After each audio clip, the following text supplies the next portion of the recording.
Jaime, estou olhando aqui o relatório do Banco Central e ele tem apontado que o juro tende a cair.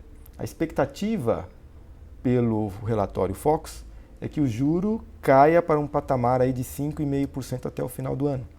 A gente está com um PIB que deve terminar abaixo de 1% e uma economia que tem uma certa ociosidade. Isso resulta em mais de 13 milhões de desempregados, né?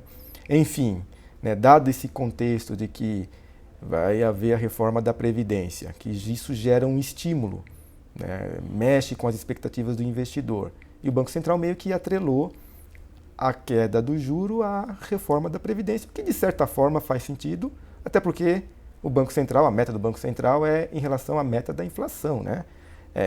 E não necessariamente em relação a estimular ou a meta com o PIB. Mas enfim, o que eu quero dizer é, poxa, nesse cenário de juro baixo caindo ainda mais, né? Praticamente nós temos aí um ano a 6,5, agora indo para 5,5, olhando para a carteira dos nossos clientes, no que eles têm que se preocupar?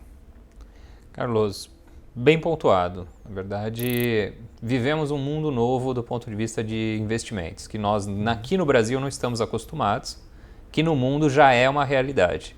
Recentemente saiu nos jornais um gráfico em que a maioria dos países desenvolvidos, taxa de juros para 30 anos negativa, né? Naturalmente, nós estamos longe disso. Estamos falando de 5,5% nominal, só que perceba que a taxa de juros real ela cai muito nesse cenário, né? Porque a inflação não despencou dos atuais 4% para 2%. A expectativa é que a taxa de inflação ainda continue próximo a 4, 3,5%, que é a nova meta para daqui 2 anos, né, do Banco Central. Então, se você fala nesse cenário, fica muito mais complicado ao investidor poupar. Primeira coisa que eu acho que o investidor tem que prestar atenção é o esforço de poupança nesse cenário é muito maior porque não vai receber tanto dinheiro dos juros. Mas um número tão simples quanto. Há pouco mais de 2 anos atrás, a taxa de juros real era 5%. Né? Tem imposto, mas vamos fazer um exercício sem imposto. A 5%, o investidor dobra o seu recurso a cada 14 anos. Então o cara colocou 100 mil reais, em termos reais ele teria 200 mil reais há 2 anos atrás, no prazo de 14 anos. Essa mesma simulação hoje, supondo esses juros a próximo de 3% reais, um pouco menos, o sujeito vai dobrar a sua grana, o seu dinheiro, em 25 anos. Ou seja, se você quiser poupar, a primeira coisa é você vai ter que começar a ter um orçamento mais ajustado, né? E isso vem muito no que a gente fala de planejamento financeiro, que é a coisa que a nossa empresa acredita muito, né, na sua organização. Do ponto de vista de investimentos, muda tudo, o tipo de produto, ou seja, antes o investidor podia ter um produto bem simples, um CDB, um tesouro direto, que esse produto rentabilizava muito bem o seu dinheiro. Hoje em dia, como a gente falou do juros real, não basta mais, né? Ele vai ter que buscar alternativas de investimentos de mais longo prazo, com menos liquidez e com maior complexidade. Quer dizer, você colocou muito claramente, né? O juro real deve ficar abaixo de 2%, já foi bem maior na época em que o juro estava em 14,25 ao ano. A renda fixa naquela época, né, já entregava com pouco risco uma boa rentabilidade, mas agora vamos ter que diversificar o tipo de investimento, né? E aí em planejamento a gente costuma sempre separar de uma forma muito simples em 3 potes. O pote de curto prazo, onde a pessoa deve fazer a sua reserva para cobrir, né, emergências, então é o colchão de segurança. Depois a gente olha lá para o outro extremo, que é o da aposentadoria, então aquele pote que ela vai guardar dinheiro para gerar uma renda, e no médio prazo é o pote que ela vai utilizar para os seus projetos, né? Projetos como educação dos filhos, compra de imóvel, viagens.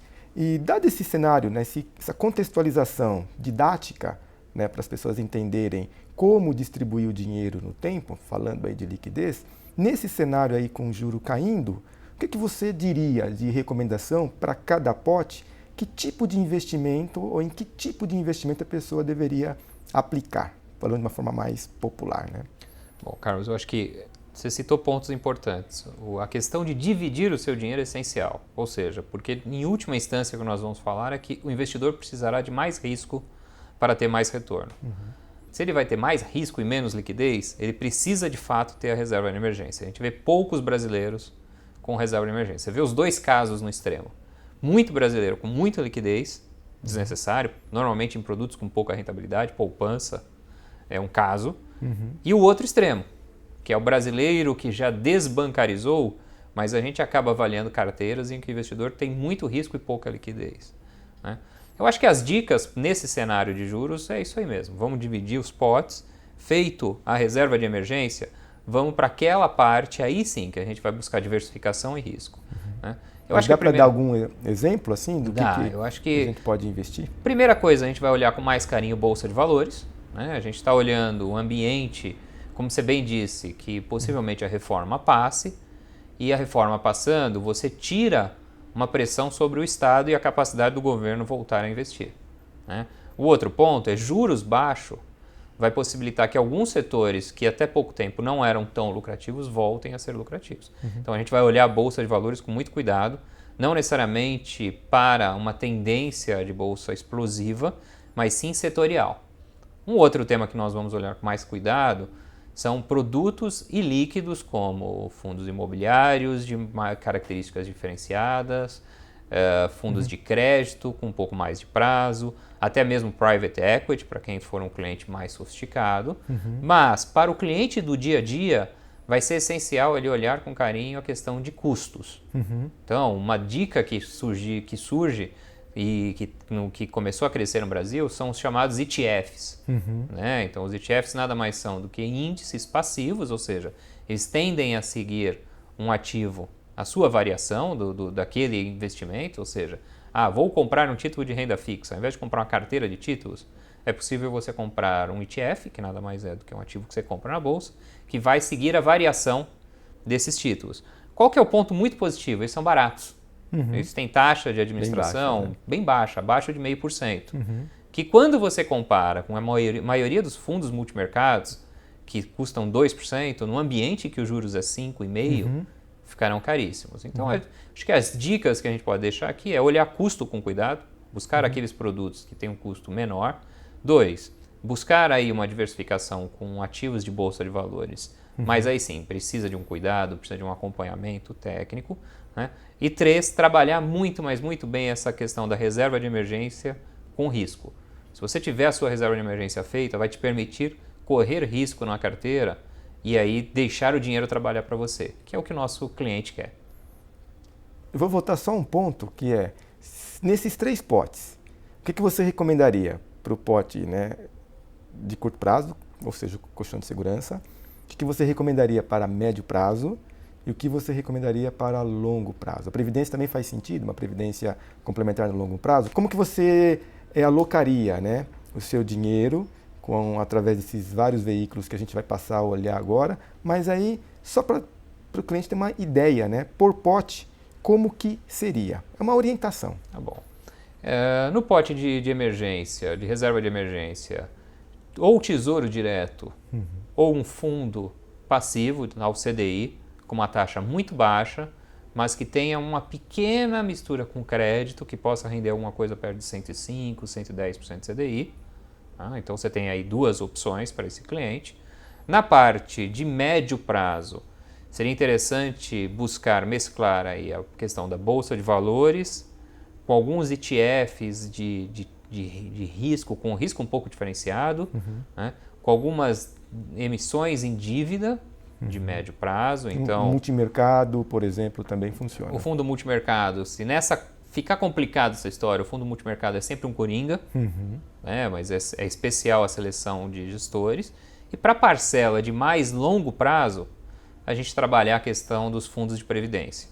Né? Hoje a gente já tem fundos de previdência com os benefícios do veículo de previdência, mas com gestão profissionalizada igual a dos multimercados. Lembrando que os fundos de previdência têm toda a questão fiscal, né? PGBL ou VGBL, regressiva ou progressiva, mas também tem o grande benefício de não ter o come cotas, né? Que no médio prazo isso daí vai dar uma grande diferença ao investidor. Então, ótimo. Então, temos aí bastante trabalho agora numa revisão, né, da carteira dos nossos clientes, né, aportando muito mais gestão ativa, aproveitando esse cenário, né, de juro mais baixo, que com certeza deve ocorrer em algum momento aí depois, né, da reforma da Previdência, no segundo semestre, é o que tudo indica. Não, excelente. Vamos em frente, né?